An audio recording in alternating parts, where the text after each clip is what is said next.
सर्वनाम। गुरु द्रोणाचार्य ने दुर्योधन से पूछा, चिड़िया के अलावा तुम पेड़ पर क्या देख पा रहे हो? दुर्योधन ने कहा, मैं नीले आकाश को देख रहा हूँ। गुरु द्रोणाचार्य ने उसे बगल में खड़े होने का आदेश दिया। अब उन्होंने अर्जुन से पूछा, तुम क्या देख पा रहे हो? अर्जुन ने कहा, मैं सिर्फ पक्षी को देख पा रहा हूँ। द्रोणाचार्य ने उसकी पीठ थपथपाई और कहा, हमें सिर्फ अपना लक्ष्य दिखाई देना चाहिए और कुछ नहीं। उपरोक्त वाक्यों में रेखांकित शब्द संख्याओं के स्थान पर आ रहे हैं। ये सभी शब्द सर्वनाम हैं। इनके प्रयोग से भाषा प्रभावशाली बन जाती है।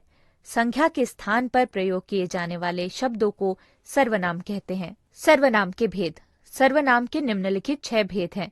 पुरुषवाचक सर्वनाम, निश्चयवाचक सर्वनाम, अनिश्चयवाचक सर्वनाम, प्रश्नवाचक सर्वनाम, संबंधवाचक सर्वनाम, निजवाचक सर्वनाम। पुरुषवाचक सर्वनाम। जो सर्वनाम बोलने वाले, सुनने वाले अथवा जिसके बारे में कुछ कहा जाए उसके लिए प्रयोग किए जाते हैं, वे पुरुषवाचक सर्वनाम कहलाते हैं, जैसे मैं, तुम, वह आदि। पुरुषवाचक सर्वनाम 3 प्रकार के होते हैं। उत्तम पुरुष, वक्ता। जिस सर्वनाम शब्द का प्रयोग बोलने वाला यानी वक्ता या लिखने वाला अपने लिए करता है उसे उत्तम पुरुष कहते हैं, जैसे मैं, मैंने, मेरा, मुझको, हम, हमारा, हमको आदि। मैंने अभी अभी भोजन किया है। मैं बड़ी होकर टेनिस की खिलाड़ी बनना चाहती हूँ। मध्यम पुरुष। जिस सर्वनाम शब्द का प्रयोग बोलने वाला यानी वक्ता, सुनने वाला यानी श्रोता के लिए करे उसे मध्यम पुरुष कहते हैं, जैसे तू, तुम, तुम्हें, तुमने, तुम्हारा, आप, आपका आदि। तुम परेशान दिखाई दे रहे हो। तुम्हें कहाँ जाना है? ध्यान देने योग्य बातें। आप का प्रयोग स्त्री और पुरुष दोनों के लिए किया जाता है। आप एकवचन करता है, परंतु इसके साथ क्रिया सदा बहुवचन में आती है। आप एक आदर सूचक शब्द है। तू और तुम अनौपचारिक है। आप के साथ सदैव है का प्रयोग होता है। हो का प्रयोग अशुद्ध है। अन्य पुरुष। जिस सर्वनाम शब्द का प्रयोग वक्ता किसी अन्य पुरुष के लिए करे उसे अन्य पुरुष कहते हैं, जैसे वह, उसे। वह देर से उठा। उसे दवा की सख्त आवश्यकता है। निश्चयवाचक सर्वनाम। जिस सर्वनाम शब्दों से किसी निश्चित व्यक्ति या वस्तु का बोध होता है उसे निश्चयवाचक सर्वनाम कहते हैं, जैसे वह, ये, वे आदि। वह मेरा सामान है। ये मेरे साथी हैं। वे मेरे चाचा जी हैं। ऊपर दिए गए वाक्यों में वह, ये तथा वे किसी निश्चित व्यक्ति तथा वस्तु की ओर संकेत कर रहे हैं। ये सभी निश्चयवाचक सर्वनाम हैं। इन सर्वनामों को संकेतवाचक सर्वनाम भी कहते हैं। अनिश्चयवाचक सर्वनाम। जिस सर्वनाम शब्द के द्वारा किसी निश्चित व्यक्ति अथवा वस्तु का बोध ना हो वह अनिश्चयवाचक सर्वनाम कहलाता है, जैसे कोई, कुछ, किसी। दूर सड़क पर कुछ पड़ा है। कोई बाहर आवाज लगा रहा है। कोई गीत गा रहा है। संबंधवाचक सर्वनाम। परस्पर एक दूसरी बात का संबंध बताने के लिए जिस सर्वनाम शब्द का प्रयोग किया जाता है उसे संबंधवाचक सर्वनाम कहते हैं, जैसे जिसका, उसका, जैसा, वैसा, जो, सो, जिसकी, उसकी। जिसका काम उसी को साजे। जो शरारत करेगा सो दंड पाएगा। जिसकी लाठी उसकी भैंस। प्रश्नवाचक सर्वनाम। जो सर्वनाम शब्द प्रश्न पूछने के लिए प्रयोग किए जाते हैं उन्हें प्रश्नवाचक सर्वनाम कहते हैं, जैसे क्या, किसे, कौन आदि। तुम यहाँ क्या कर रहे हो? राधा को कौन आवाज लगा रहा है? यह प्रश्न किसे समझ नहीं आया। निजवाचक सर्वनाम।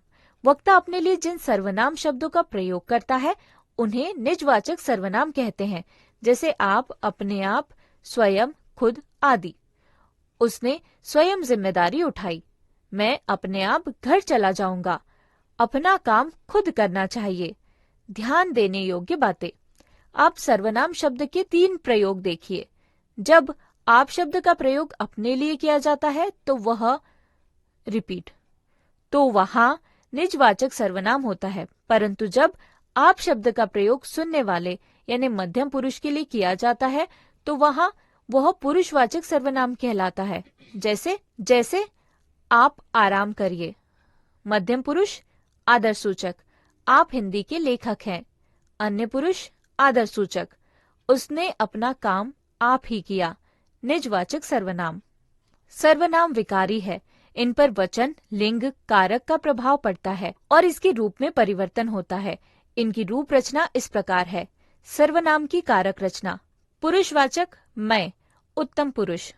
कारक कर्ता एक वचन मैं, मैंने। बहुवचन हम, हमने। कर्म मुझे, मुझको, हमें, हमको।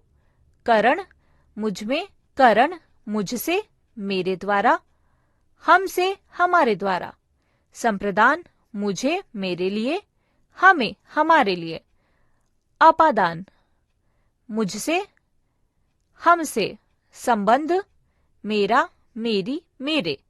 हमारा, हमारी, हमारे। अधिकरण मुझमें, मुझ पर, हम में, हम पर।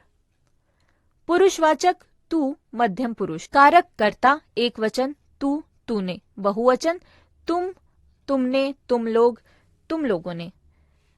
कर्म तुझको, तुझे, तुम्हें, तुमको, तुम लोगों को। करण उससे, उसके द्वारा, तुमसे, तुम्हारे द्वारा, तुम लोगों द्वारा। संप्रदान तेरे लिए, तुम्हारे लिए, तुम लोगों के लिए। अपादान तुझसे, तुमसे, तुम लोगों से। संबंध तेरा, तेरी, तेरे। तुम्हारा, तुम्हारी, तुम्हारे। अधिकरण तुझमें, तुझ पर, तुम में, तुम पर। पुरुषवाचक वह, अन्य पुरुष। कारक एक वचन, बहुवचन। कारक कर्ता एक वचन वह, उसने। बहुवचन वे, उन्होंने, वे लोग, उन लोगों ने। कर्म उसको, उसे, उन्हें, उनको, उन लोगों को। करण उससे, उसके द्वारा, उनसे, उनके द्वारा, उन लोगों के द्वारा। संप्रदान उसके लिए, उससे, उनके लिए, उन लोगों के लिए। अपादान उससे, उनसे, उन लोगों से। संबंध उसका, उसके, उसकी, उनका, उनकी, उनके, उन लोगों का। अधिकरण उसमें, उस पर, उनमें, उन पर, उन लोगों में, उन लोगों पर। आप आदर सूचक। कारक एक वचन, बहुवचन। कारक कर्ता एक वचन आपने, बहुवचन आप लोगों ने। कर्म आपको, आप लोगों को। करण आपसे, आप लोगों से। संप्रदान आपको, आपके लिए, आप लोगों को, आप लोगों के लिए। अपादान आपसे, आप लोगों से। संबंध आपका, आपकी, आपके, आप लोगों का, आप लोगों की, आप लोगों के। अधिकरण आप में, आप पर, आप लोगों में, आप लोगों पर। संबंधवाचक सर्वनाम शब्द जो। कारक एक वचन, बहुवचन। कर्ता जो, जिसने, जो, जिन्होंने, जिन लोगों ने। कर्म जिसको, जिससे। बहुवचन जिनको, जिन्हें, जिन लोगों को। करण जिससे, जिसके द्वारा, जिनसे, जिनके द्वारा, जिन लोगों द्वारा। संप्रदान जिसके लिए, जिसको, जिनके लिए, जिनको, जिन लोगों के लिए। अपादान जिससे, जिनसे, जिन लोगों से। संबंध जिसका, जिसके, जिसकी, जिनका, जिनके, जिनकी, जिन लोगों का। अधिकरण जिनमें, जिस पर, जिनमें, जिन पर, जिन लोगों में। निश्चयवाचक सर्वनाम शब्द यह। कारक एक वचन, बहुवचन। कारक कर्ता एक वचन यह, इसने। बहुवचन ये, इन्होंने, इन लोगों ने। कर्म इसको, इसे, इन्हें, इनको, इन लोगों को। करण इससे, इसके द्वारा, इनसे, इन लोगों से, इन लोगों। हमने सीखा। वे शब्द जो संख्या के स्थान पर प्रयोग किए जाते हैं सर्वनाम कहलाते हैं। सर्वनाम के 6 भेद हैं। पुरुषवाचक, निश्चयवाचक, अनिश्चयवाचक, प्रश्नवाचक, संबंधवाचक, निजवाचक। सर्वनाम जब बहुवचन में प्रयुक्त होते हैं तो उनका रूप बदल जाता है।